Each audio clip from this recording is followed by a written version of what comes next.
Revisando informativos. Resumo do informativo 1207 do Supremo Tribunal Federal.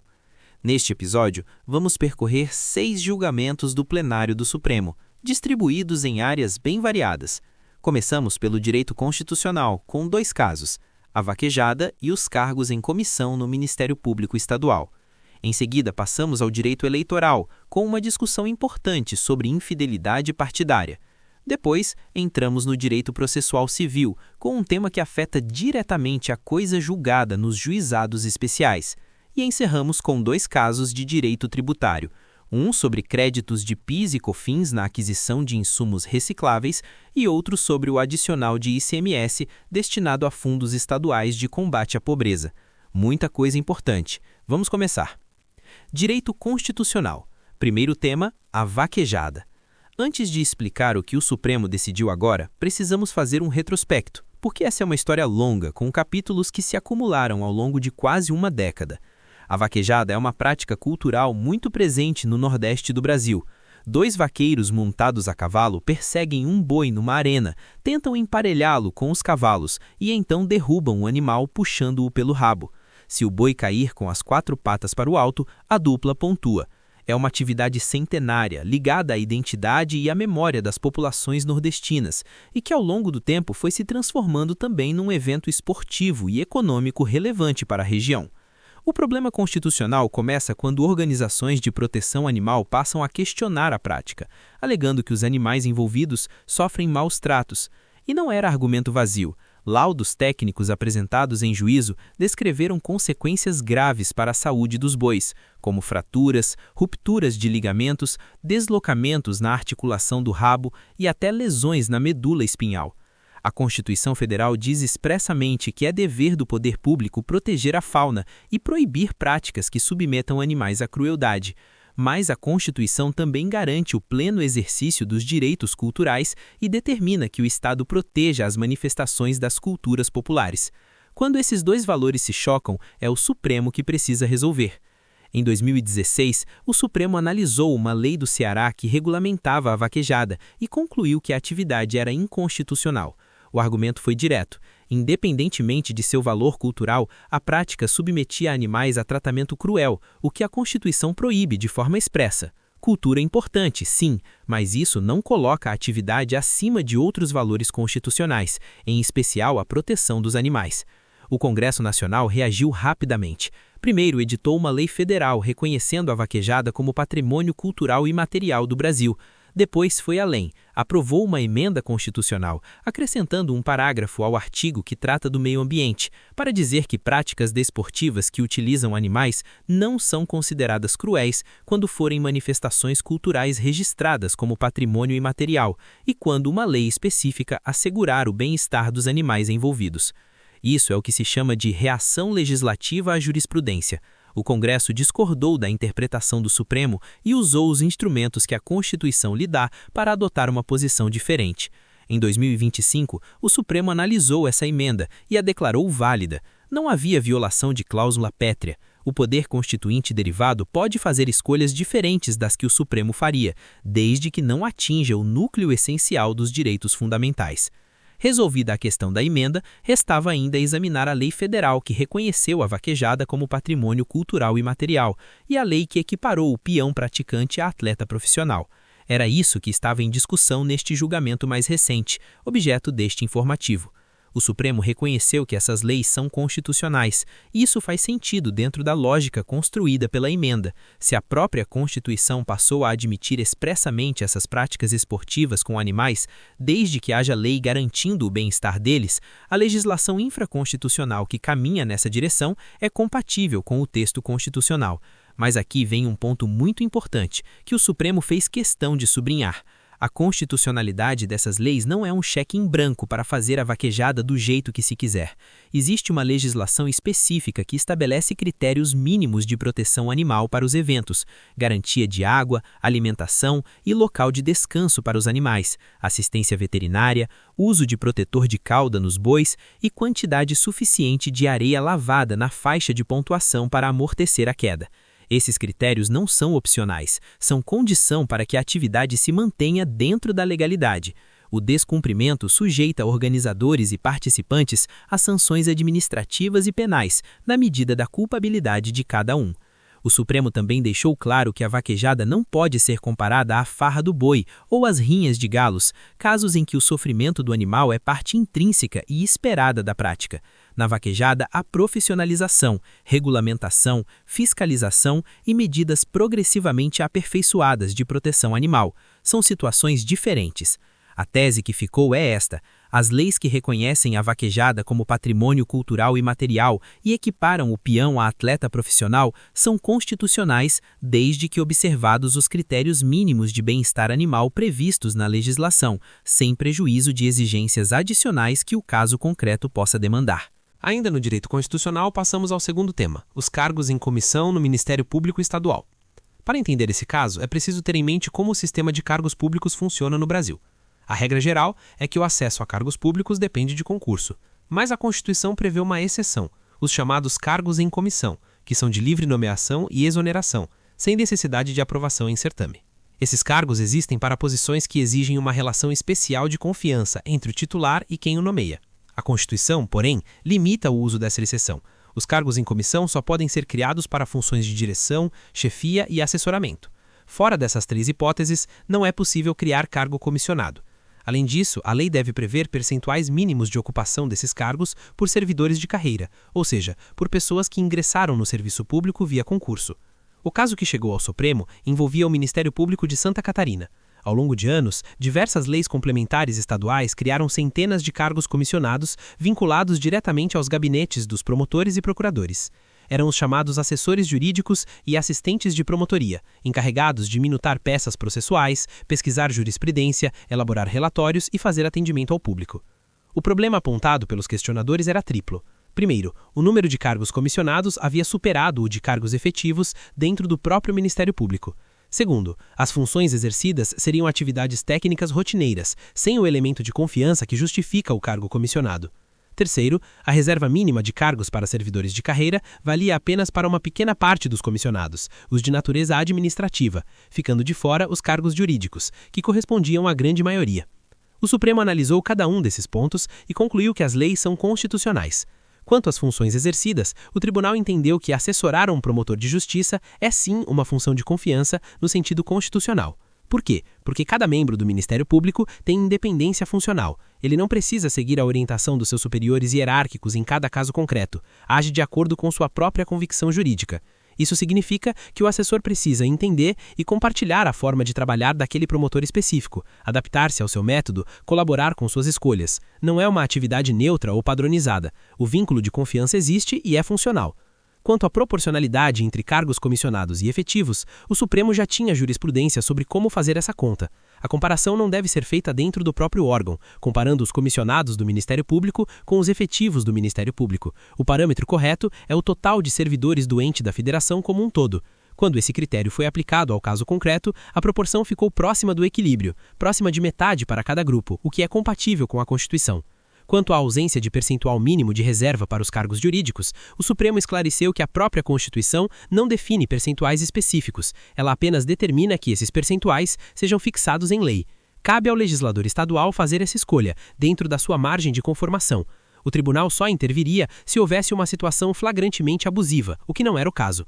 A conclusão é que cargos em comissão de assessoramento criados no âmbito do Ministério Público para auxiliar membros que atuam com independência funcional são constitucionalmente válidos, e a proporcionalidade entre comissionados e efetivos deve ser aferida considerando o conjunto de servidores do Estado, não de cada órgão isoladamente. Agora, passando a outras matérias, trataremos do direito eleitoral. O tema é a infidelidade partidária e o que acontece quando um parlamentar migra para um partido recém-criado. Aqui também precisamos de um pouco de contexto histórico para o cenário fazer sentido. No Brasil, o sistema eleitoral para câmaras legislativas, como a Câmara dos Deputados, as Assembleias Estaduais e as câmaras municipais, é proporcional. Isso significa que os votos são somados por partido e, com base nessa soma, cada partido recebe um número de vagas. Os candidatos mais votados dentro de cada partido preenchem essas vagas. Durante muito tempo, era comum que parlamentares eleitos por um partido migrassem para outro logo depois de assumir o mandato, sem qualquer consequência jurídica. Isso era o que se chamava de infidelidade partidária. Nos outubro de 2007, o Supremo mudou esse cenário radicalmente. O tribunal entendeu que, no sistema proporcional, o mandato pertence ao partido, não ao parlamentar individualmente. Se o eleito abandona o partido sem uma justificativa legítima, perde o cargo. A ideia é que o eleitor votou também na legenda, e o mandato é resultado do esforço coletivo do partido. Mas o Supremo reconheceu que há situações em que a saída do partido é justificável. Afinal, não seria razoável obrigar alguém a permanecer numa agremiação que muda drasticamente seus valores ou que persegue politicamente seus membros. A resolução do Tribunal Superior Eleitoral que disciplinava o tema listava 4 hipóteses de justa causa: mudança substancial do programa partidário, grave discriminação pessoal, fusão ou incorporação do partido com outro e criação de um novo partido. Em 2015, o Congresso Nacional regulamentou o tema por lei, mas com uma mudança importante: excluiu do rol de justificativas a criação de nova legenda e a fusão ou incorporação de partidos. A partir daí, o parlamentar que migrasse para um partido recém-criado perderia o mandato. O problema é que, quando essa lei foi publicada, 3 partidos haviam acabado de ser registrados no Tribunal Superior Eleitoral e estavam no meio do prazo de 30 dias que as regras anteriores davam para receber parlamentares sem risco de perda de mandato. A nova lei, ao entrar em vigor, cortou esse prazo pela metade do caminho. Um desses partidos questionou a situação no Supremo. A liminar concedida na época reconheceu que havia um problema de direito intertemporal. Uma situação jurídica estava em curso, amparada pelas regras anteriores, e uma nova lei não pode simplesmente ignorar isso sem violar a segurança jurídica. O Supremo garantiu que os 3 partidos então registrados tivessem o prazo de 30 dias devolvido integralmente. Agora, neste julgamento de mérito, o Supremo enfrentou a questão mais ampla. A exclusão da criação de nova legenda como justa causa para desfiliação sem sanção é em si mesma constitucional? A resposta foi sim. O legislador tem liberdade para organizar o sistema partidário. A preocupação com fragmentação excessiva de partidos no Brasil é legítima. Criar legendas para captar recursos públicos ou tempo de televisão, sem compromisso programático real, é um problema que o legislador pode legitimamente tentar combater. Mas o Supremo fez 2 ressalvas, porque a lei não pode eliminar hipóteses que a própria Constituição prevê. A primeira ressalva envolve a chamada cláusula de barreira. A Emenda Constitucional de 2017 criou uma regra: partidos que não atingem um desempenho mínimo nas eleições perdem acesso ao fundo partidário e ao tempo de rádio e televisão. E a mesma emenda previu expressamente que o parlamentar eleito por um partido que não atingiu essa barreira pode se filiar a outro partido que a tenha alcançado, sem perder o mandato. Isso está na Constituição. A lei ordinária não pode revogar uma hipótese constitucional de desfiliação legítima. A segunda ressalva diz respeito à fusão e incorporação de partidos. Quando 2 partidos se fundem ou um absorve o outro, o número de legendas diminui. Isso caminha na mesma direção que a própria lei pretendia, ou seja, reduzir a fragmentação partidária. Seria contraditório usar uma lei criada para combater a proliferação de partidos para punir exatamente o comportamento que resulta na sua redução. Por isso, o Supremo entendeu que fusão e incorporação continuam sendo hipóteses legítimas de desfiliação sem perda de mandato. A tese fixada foi esta: é constitucional excluir a criação de nova legenda como justa causa para desfiliação sem sanção, mas essa exclusão não alcança as hipóteses previstas diretamente na Constituição, como o não atingimento da cláusula de barreira e a fusão ou incorporação de partidos. Direito processual civil. Agora vamos falar sobre a coisa julgada nos juizados especiais e o que acontece quando uma decisão transitada em julgado contraria o entendimento do Supremo. Antes de entrar no específico, precisamos entender 2 conceitos que são fundamentais aqui. O primeiro é a coisa julgada. Quando uma decisão judicial transita em julgado, ou seja, quando não cabe mais nenhum recurso, ela se torna imutável. A parte não pode voltar à justiça para discutir aquilo de novo. É uma garantia fundamental do sistema jurídico, prevista na Constituição. O segundo conceito é o de que a Constituição está no topo do ordenamento jurídico. Uma decisão judicial que aplica uma lei inconstitucional ou que interpreta a lei de forma contrária ao que o Supremo decidiu produz um resultado juridicamente viciado. E quando esses 2 conceitos colidem? Quando uma sentença transitou em julgado, mas o Supremo depois declarou que a lei nela aplicada era inconstitucional ou que a interpretação adotada é incompatível com a Constituição. Em regra, o sistema processual prevê 2 saídas. Se a decisão do Supremo é anterior ao trânsito em julgado da sentença, ou seja, se o juiz julgou o caso mesmo já sabendo que o Supremo havia decidido diferente, a parte pode alegar diretamente na fase de execução que o título executivo é inexigível. A sentença nasceu com um defeito grave, porque ignorou o entendimento constitucional já consolidado. Se a decisão do Supremo veio depois do trânsito em julgado, o caminho é a ação rescisória, com prazo de 2 anos contados do trânsito em julgado da decisão do Supremo. Agora vem o problema específico dos juizados. Os juizados existem para resolver causas de menor complexidade com rapidez e simplicidade. Uma das regras expressas da lei dos juizados é que não cabe ação rescisória nos processos que tramitam por esse rito. A ideia é garantir a estabilidade e a celeridade que definem esses juizados. Mas e quando uma sentença dos juizados contraria o Supremo? Não há ação rescisória. O título continua valendo? Isso seria admitir que a interpretação constitucional do Supremo simplesmente não vale para os processos dos juizados? Em 2023, o Supremo respondeu que não. O tribunal entendeu que a vedação à ação rescisória nos juizados não pode servir de escudo para proteger sentenças que contrariam a Constituição. A solução encontrada foi o uso de uma simples petição no próprio processo, apresentada em prazo equivalente ao da ação rescisória, como mecanismo alternativo à rescisória propriamente dita. E o Supremo disse que isso vale tanto quando a decisão do Supremo é anterior ao trânsito em julgado, quanto quando é posterior. Neste julgamento mais recente, o Supremo aprimorou e ajustou essas regras com base em outro julgamento importante que havia ocorrido depois, no qual o tribunal declarou inconstitucionais 2 dispositivos do Código de Processo Civil que exigiam que a decisão do Supremo fosse anterior ao trânsito em julgado para que a parte pudesse alegar a inexigibilidade do título. Com esse novo entendimento incorporado, o Supremo reformulou as teses aplicáveis aos juizados especiais da seguinte forma: é possível aplicar às causas dos juizados as regras que permitem alegar a inexigibilidade do título com base em decisão do Supremo, desde que o trânsito em julgado tenha ocorrido após agosto de 2001, que foi quando essa possibilidade foi introduzida no sistema processual. A vedação à ação rescisória nos juizados não impede a desconstituição da coisa julgada quando a sentença contraria a interpretação constitucional do Supremo. O instrumento cabível é uma simples petição, no prazo equivalente ao da rescisória. O próprio Supremo pode definir, caso a caso, os efeitos temporais de seus precedentes vinculantes e o alcance dessas decisões sobre a coisa julgada. Pode inclusive dizer que determinado precedente não autoriza a desconstituição de sentença anterior, se isso puder causar dano grave à segurança jurídica.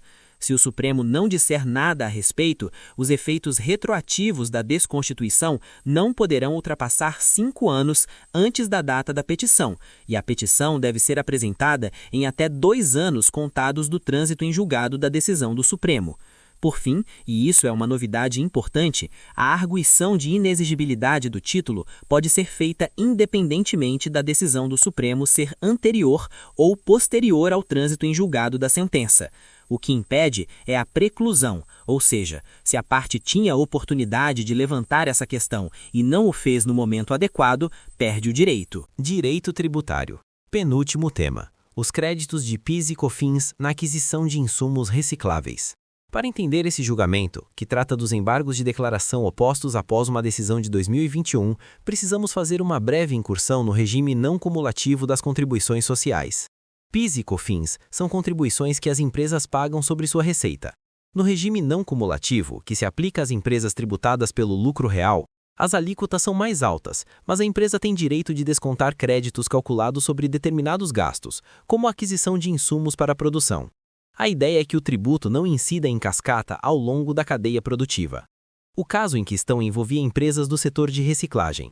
Quando essas empresas compravam materiais recicláveis de cooperativas de catadores, havia uma regra específica. O vendedor não pagava PIS e COFINS sobre a venda, e o comprador não podia aproveitar crédito sobre a compra. Era um sistema de diferimento. O tributo ficava suspenso na ponta do catador, e não gerava crédito na ponta da indústria. O problema é que esse sistema criava uma distorção. Uma empresa que optasse por usar insumos extraídos da natureza, como madeira virgem em vez de papel reciclado, poderia aproveitar normalmente seus créditos de PIS e COFINS. A empresa que preferia o material reciclado não podia. Isso tornava a produção com insumos recicláveis mais cara do ponto de vista tributário, o que contrariava frontalmente os objetivos constitucionais de proteção ao meio ambiente e de estímulo às práticas econômicas sustentáveis. Em 2021, o Supremo declarou inconstitucionais as duas normas que compunham esse sistema, reconhecendo que elas formavam um bloco indissociável e que juntas produziam um efeito contrário à Constituição. Com a declaração de inconstitucionalidade, as indústrias recuperaram o direito de aproveitar créditos nas compras de insumos recicláveis, e as cooperativas de catadores voltaram a estar sujeitas à tributação normal sobre suas vendas. Neste julgamento dos embargos de declaração, 3 questões principais foram debatidas.